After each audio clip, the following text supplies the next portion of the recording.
शादी के 2 महीने पहले एक लड़की अपने बॉयफ्रेंड से मिलने जाती है। फिर उसके बाद जो होता है दोस्तों, आप सुन के होश उड़ जाएंगे कि कोई किसी के साथ इतना कुछ कर सकता है। नमस्कार दोस्तों, मैं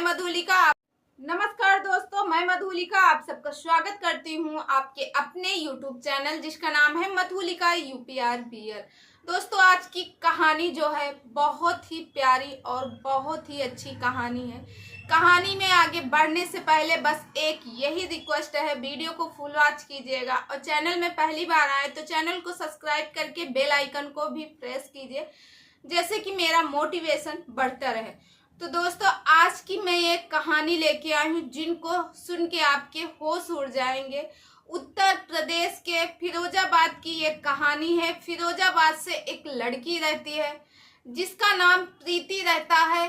प्रीति की शादी तय रहती है और प्रीति की कुछ ही महीने बाद शादी होने वाली थी। तो दोस्तों, एक लड़का रहता है जिसका नाम राकेश रहता है। प्रीति की शादी जो है अरेंज मैरिज हो रही थी, मगर अरेंज मैरिज में लव मैरिज बदला जा रहा था दोस्तों, क्योंकि आजकल जाहिर सी बात है अरेंज मैरिज होती है मगर उसको लव मैरिज में बदल दिया जाता है। शादी के पहले बातचीत होने लगती है, बातचीत होने के बाद एक दूसरे से मिलना जुलना होने लगता है दोस्तों, ये कॉमन बात हो गई है। मगर जो लड़कियों की शादी है वो ये वीडियो जरूर देखिएगा और जरूर सुनिएगा, क्योंकि इस चीज को हमें रोकना है। तो दोस्तों, जब उस लड़की की शादी रहती प्रीति की शादी के ठीक 2 मंथ पहले जो लड़का रहता है जिससे उसकी शादी तय रहती है, राकेश से फोन पे बात होती है। राकेश जो है सबसे पहले प्रीति के भाभी के पास कॉल करता है, वहीं से उसका प्रीति का नंबर मिलता है और फिर उसके बाद प्रीति से बात करना शुरू कर देता है। वो काफी बात करता है दोस्तों। एक होली के टाइम होता है, राकेश जो है अपने घर आया था, क्योंकि वो लुधियाना में काम करता है, बिजली का जो वायरिंग वगैरह काम होता है वो काम करता है। वो आता है छुट्टी में लुधियाना से घर। और जो प्रीति और राकेश की, क्योंकि प्रीति जो है फिरोजाबाद की थी, वहीं पे थोड़ी ही दूर पे यानी फिरोजाबाद में ही 10-15 किलोमीटर के अंतराल में राकेश का घर होता है। अब जब राकेश अपने घर आता है तो प्रीति से बात करता है और बात करते प्रीति से कहता है, मैं तुम्हारे बिना नहीं रह पा रहा हूँ यार, तुम कब आओगी ऐसे करके उनसे बात होती रहती दोस्तों। फिर एक दिन वो प्रीति से कहता है, मुझे तुमसे मिलना है, मैं नहीं जानता हूँ कुछ भी, मुझे मिलना है तो मिलना है, तुम कैसे भी करके मुझसे मिलने आओ। अब प्रीति जो है सोचती है मैं क्या करूं, कैसे मिलने जाऊं। पहले तो वो आनी कानी करती है, नहीं मैं नहीं मिलूंगी, नहीं ऐसा है वैसा है, मेरे घर वाले क्या कहेंगे, शादी के पहले मिलना ठीक नहीं। फिर दोस्तों, एक दिन क्या होता है कि जो प्रीति होती है वो कहती है अच्छा ठीक है मैं मिलने आऊंगी। राकेश जो है उसी के गांव में आता है और गांव में आने के बाद प्रीति को रात के 11 बजे कॉल करता है, मैसेज करता है कि तुम जल्दी से खाना वाना खा के रेडी हो जाना और मैं यहाँ पे मिलूंगा। एक स्कूल का नाम बताता है कि मैं यहाँ पे आज मिलूंगा। तो प्रीति भी राकेश को डन कर देती है। और अब जब रात का समय रहता, प्रीति अपने कमरे में खाना वाना खा के चली जाती सोने के लिए, मगर उसके घर वाले ये बात नहीं जानते थे, ना तो उसकी भाभी और ना कोई, ना प्रीति और ना राकेश, किसी को इस बात को भनक नहीं पड़ने दिए कि वो लोग शादी के पहले मिलने जा रहे हैं एक दूसरे से। अब प्रीति जो है अपने घर से जाती है राकेश से मिलने के लिए।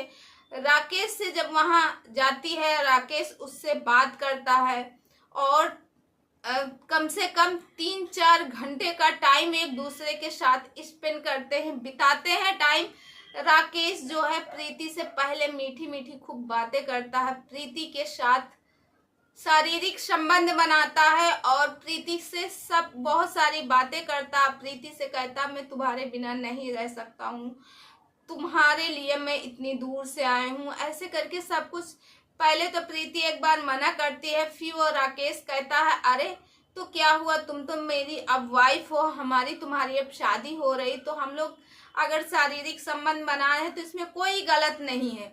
फिर दोस्तों प्रीति और राकेश के बीच में शारीरिक संबंध बनते हैं।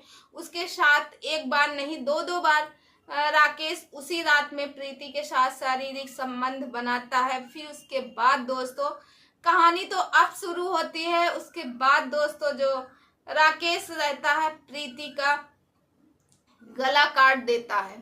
अब प्रीति का गला काट देता है। उसके बाद दोस्तों वहां से फरार हो जाता है। अब सुबह सब घर वाले कहते हैं अरे प्रीति कहाँ गई, क्योंकि घर के जितने सारे सदस्य थे वो देखे थे प्रीति जो है घर के अंदर अपने कमरे में गई। मगर प्रीति क्योंकि टाइम हो गया, गांव में अक्सर सब लोग 5-6 बजे तो जग ही जाते हैं, नहीं 6 तो 7-8 बजे, तो 7 बजे तो हर हालत में जग ही जाते हैं।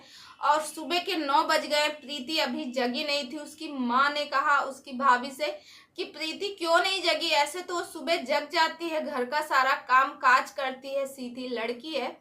तो फिर दोस्तों उसकी भाभी घर के अंदर कमरे के अंदर जाती है तो प्रीति वहां नहीं मिलती है। वो आके अपनी सास से कहती है, सास अपने पति से कहते हैं और फिर घर में सब लोग ढूंढने लगते हैं। अब धीरे धीरे ये गांव में भी बात फैल गई कि प्रीति का कुछ पता नहीं चल रहा और प्रीति की ठीक 2 मंथ बाद शादी है। कोई कहता है प्रीति भाग गई किसी के साथ, कोई कुछ कहता, कोई कुछ करता। अब दोस्तों गांव में भी हल्ला मच गया, आसपास के गांव में भी हल्ला मच गया। तो वहीं पास में एक छोटा सा स्कूल रहता है जो कि प्राइमरी स्कूल था। अब वो बहुत पुराना स्कूल था, काफी टूट फूट गया था। वहां पे एक कुछ बच्चे खेलते हैं तो वहां देखते हैं एक लड़की की लाश पड़ी हुई। ये लड़की कौन है, क्योंकि उसका सिर जो है धड़ से अलग था। अब कोई पहचाने, कुछ लोग तो पहचान गए, अरे ये तो प्रीति है और ये जो है रामपाल की बेटी है। अब कुछ लोग पहचान गए, तुरंत रामपाल को खबर किया गया। प्रीति के घर वाले आए, उनके माँ बाप सब लोग आए, पहचान गए। पुलिस को खबर किया गया, वहीं पे पास की पुलिस आई और सारी जांच करने लगी। अब सवाल ये उठ रहा कि प्रीति जो है अपने कमरे में सोई थी, आखिर वो कहाँ गई, किससे मिलने आई, किसने किया। अब प्रीति की, क्योंकि प्रीति के शरीर में एक भी कपड़े नहीं थे, उससे ये जाहिर हो रहा था किसी ने प्रीति के साथ शारीरिक संबंध बनाए, दुष्कर्म करने के बाद उसको वहीं पे जान से मार डाला, ऐसा सबके विचार में आ रहा था। अब प्रीति के पास जो फोन था, फोन की कॉल डिटेल निकाली गई, उसमें एक नंबर निकाला गया जो कि नंबर से लगातार कॉल हो रही थी। जिस दिन प्रीति का मर्डर हुआ था उस दिन भी रात को 11 बजे, और आज जो है प्रीति का उस नंबर से प्रीति की उसमें फोन नहीं आया। जब रामपाल से पूछताछ हुई, बताइए ये नंबर किसका है, तो रामपाल ने अपने बेटे को दिए, क्योंकि रामपाल को नहीं पता था कि ये मेरे होने वाले दामाद का नंबर है राकेश का। वो अपने बेटे को दिए, बहू को दिए, तो पता चला ये नंबर तो राकेश का है। तब वो रामपाल ने पुलिस से बताया कि ये नंबर हमारे होने वाले दामाद यानी प्रीति के होने वाले हस्बैंड का नंबर है और ये राकेश का है, यहीं से 10-15 किलोमीटर की दूरी पर वो रहता है। अब पुलिस उसके पास जाती है, राकेश अपने घर में नहीं मिलता है, उसको ढूंढती है पुलिस। फिर पता लगता है कि राकेश एक जगह अपने दोस्तों के यहाँ है। राकेश से तुरंत जाके पुलिस राकेश को पकड़ती है और उससे पूछती है कि तुमने ये नंबर किसका, तुम ही कॉल कर रहे थे। तो वो कहता है नहीं ये मेरा नंबर नहीं। पहले तो आनाकानी करती है, मगर पुलिस के जब थोड़ा कड़ा शासन करता है, कड़ा वो करता है, तो राकेश सब कुछ उगल देता है। वो बोलता है हाँ मैंने ही प्रीति को बुलाया था और मैंने ही प्रीति के साथ शारीरिक संबंध बनाए। फिर उसके बाद तो पुलिस के पूछताछ करने के बाद राकेश कहता है हाँ मैंने ही मारा। तो उससे कहा जाता है आखिर तुमने क्यों मारा, जब तुम्हारी इसके साथ शादी होने वाली थी और तुम कहते हो मैं इससे बहुत ज्यादा प्यार करता था, तो आखिर मारा ही क्यों। तो वो बताता जब भी मैं इसके पास कॉल करता था तो ये प्रीति हमेशा बिजी रहती थी, हमेशा बिजी रहती थी, इसका फोन अक्सर बिजी जाता था। मैं प्रीति से पूछता था, प्रीति तुम किससे बात कर रही हो? तो प्रीति कहती थी मेरे भाई का फोन है, कभी कहती मेरी मम्मी बात कर रही, कभी कहती मेरी फ्रेंड बात कर रही, कभी कहती कोई बात कर रहा, कभी कोई कर रहा। और उसका हमेशा फोन बिजी ही जाता था, बल्कि मैं नहीं बात करता था। और मेरे जब पूछने पर यही हमेशा जवाब देती थी, कोई भाई बहन अगर कोई बात करेगी, फ्रेंड बात करेगी, थोड़ी टाइम के लिए बात करेगी, कोई सारा सारा दिन नहीं, उसका सारा सारा दिन फोन बिजी जाता था। इसी वजह से प्रीति से मैं बहुत ज़्यादा प्यार करता था। और मैंने प्रीति को इसलिए बुलाया था कि ना तो मैंने सोचा मैं इसे पाना भी चाहता था और इसको किसी का होने भी नहीं देना चाहता था। इसीलिए पहले मैंने इसको बुलाया, इससे मीठी मीठी बातें की, इसके साथ शारीरिक संबंध बनाए, इसको पा लिए। फिर उसके बाद मैंने इसका गला अलग कर दिया चाकू से।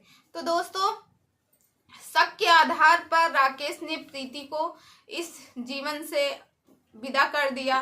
तो दोस्तों, आप लोग किसको दोषी मानते हैं? अगर प्रीति और राकेश की बात ना होती, अगर ये दोनों लोग एक दूसरे से बात ना करते, तो छोटी छोटी बातें ना शेयर होती, क्योंकि जब ज्यादा बात करो तो लड़ाई झगड़ा वगैरह सब चालू रहता, जिसकी वजह से आज प्रीति जिंदा होती। आप लोग इस बात को मानते हैं कि नहीं? तो दोस्तों, आप लोगों को ये कहानी कैसी लगी?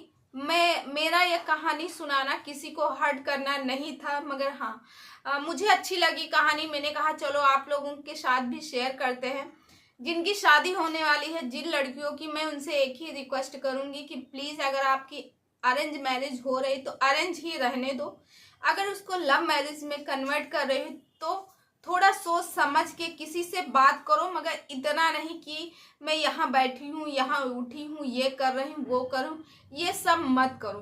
क्योंकि मैं नहीं चाहती हूँ और या फिर आप लोग भी नहीं चाहते, जैसे प्रीति की जान गई वैसे फिर कोई प्रीति इस दुनिया से जाए, सिर्फ शक के दायरे में रह कर। और राकेश को पुलिस ने पकड़ लिया है। राकेश को फिलहाल अभी वो जेल में है और उसके घर वाले देखो क्या करते हैं, राकेश को कौन सी सजा मिलती है। फिलहाल तो अभी वो जेल में है। तो दोस्तों, बहुत ही दुखद कहानी है। प्रीति भी राकेश से उतना प्यार करती थी जितना राकेश, मगर राकेश ने उसके साथ बहुत गलत किया। तो दोस्तों, इस वीडियो को यहीं करती बंद और कल मिलती एक अच्छे से वीडियो में। तब तक आप अपनी फैमिली का ख्याल रखिए। मस्त रहे, स्वस्थ रहे, हंसते रहे, मुस्कुराते रहे और ऐसे ही मेरा सपोर्ट करते रहे।